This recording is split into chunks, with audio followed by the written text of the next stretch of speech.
Now I'd like to quickly take you through the conflict of concept, 7 questions that I did discuss with Professor, three of which are based on the service catalog and the service registry concept, which I already discussed in the wrong answers slide. So here the professor insists that the self-service characteristic of cloud computing is implemented using service catalog. What he is assuming self-service to be is the various services that are being provided by the cloud, whereas self-service does not require a catalog to be implemented. Yes, the services provided by the cloud require a catalog to be used or implemented. The self-service aspect will be implemented by the cloud API developers using SOAP or REST protocols or whatever programming protocols that they require, and they configure the virtual components and the interconnections between the components, and they specify the storage and retrieval, and they specify the deployment or whatever is required to provide the self-service capability in the cloud, which is different from the services that the cloud computing is capable of providing, which will require a which will definitely require a service catalog. So all these 3 questions have that concept missing, have that discussion of concept missing, and he just wants us to agree on that self-service will require service catalog, and he says that it is called self-service because if it is called just service, how will it become different from say software as a service that is being provided? So that is his differentiating way to separate self-service from software as a service that was traditionally being provided. He says that self-service is the services of the cloud and software as a service, which is absolutely wrong because we can see the service layer that that that the standard communication mechanism that is implemented is what service oriented architecture is based on, and which is why this is the service layer that cloud computing provides its various services using. This is the service layer which cloud computing uses to provide the various services, and the services that it provides, one of which being self-service, which is something that cloud computing has programmed in its API, and it just automatically provides. The other services are available and they are consumable and listed in a service catalog as well.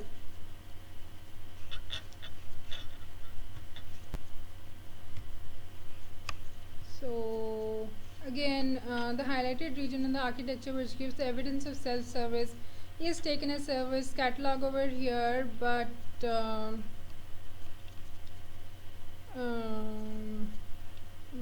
self-service has to be from capacity planning or service assurance or one of these aspects.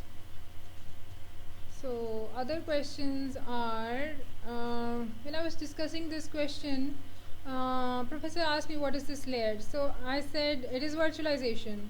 He said no, it is not virtualization. Let's go back to where it came from. So I was shocked, and yes, I went back to where it is coming from, and yes, it was virtualization. He first mentioned it to be hypervisor layer, and which was very confusing. I mean, I had never seen a hypervisor layer in a stack of cloud computing being listed. So this is the virtualization layer. I mean, first of all, he broke down the concept that I had, and then he agreed that yes, it is virtualization. I said, I put forth my point of view. I said that virtualization alone is not sufficient to bring capex down. because cloud computing definitely lowers the capex, capital investment, based on virtualization and service orientation, which is, as I discussed earlier, taking the blocks of computation or taking the infrastructure as a service or virtualization over the internet, or taking the past services over the internet and making them available. So that is how capital investment is lowered. But virtualization alone, say just as an IES model, even the IES model does not has the least management savings. I mean, it does not very significantly lowers capex, although it does. So when we're just talking about virtualization, which is not even an IES model, it is just mere uh, higher server CPU utilization, which will somewhere result in buying less number of servers. Say instead of 4 or instead of 8, we will be buying 2, and using virtualization to serve as 8 from the 2 servers. So professor insisted that because the question is about business value of X, and because this is a management course, we will be saying it is a lower capex. But he missed the point that it is management of information systems, and higher server CPU utilization becomes something that management of information systems should be aware of. But he insisted that it is business value that is being asked, and it has to be answered in lower capex only, which I cannot disagree on, because whatever is being lowered is being lowered. I mean, it's a little lower of capex is also a lower capex. So another question in final was, it is saying that service oriented computing is the next step to the path of maturity of IT as a discipline. I put forth my view that service oriented computing has been in picture since 10 years or a little more than that for now, and it started somewhere in 90s, and by late 90s or early 2000, web services actually were started to be used, and the concept had picked on a good leverage, and for the last 10 years and a little more, it is highly being used and developed.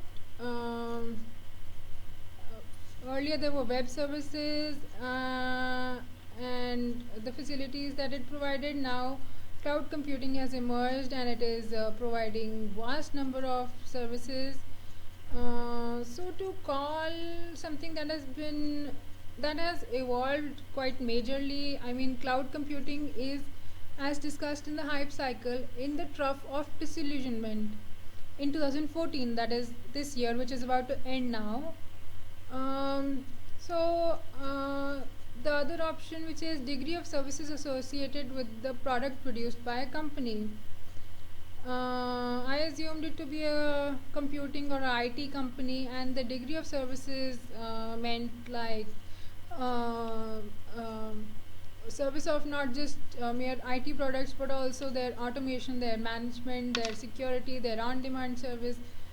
That is what looks like service-oriented computing best description. But he says that this was just a distractor, and you're not meant to see it as a computing or an IT firm. It was just a company, and it is the next step in the path of maturity of IT. So this case, starting, this is based on all the case studies, and I did not get an explanation of what concept I was missing. He asked me to go through the case again,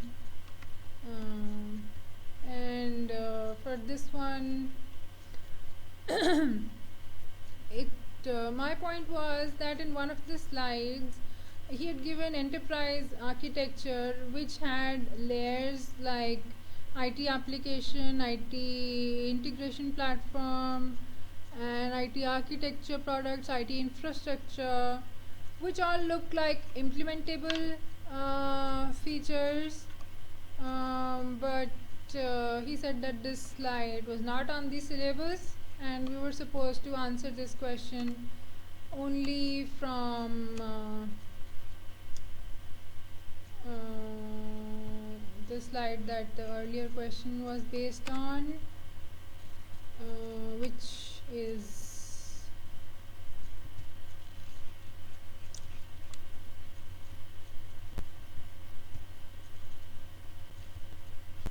this one. This one. So he is basically saying that highest level of architecture from which implementation can be started is because it says enterprise architecture gives only strategic outcomes, and segment architecture gives business outcomes, and solution architecture gives operational outcomes. So this is where the answer was lying. But my point was why to provide a slide which conflicts in uh, the interpretation of that question. Even if it was not in syllabus, we are supposed to know it, we are supposed to understand it, we are supposed to base our understanding on it. And if it was not in syllabus, I wish it was really marked like other subjects will have it marked loud and clear that this is not in syllabus, you do not need to focus on this. It was just told by word of mouth to someone who was more interested to know which slides are on syllabus and which slides are not in syllabus. Um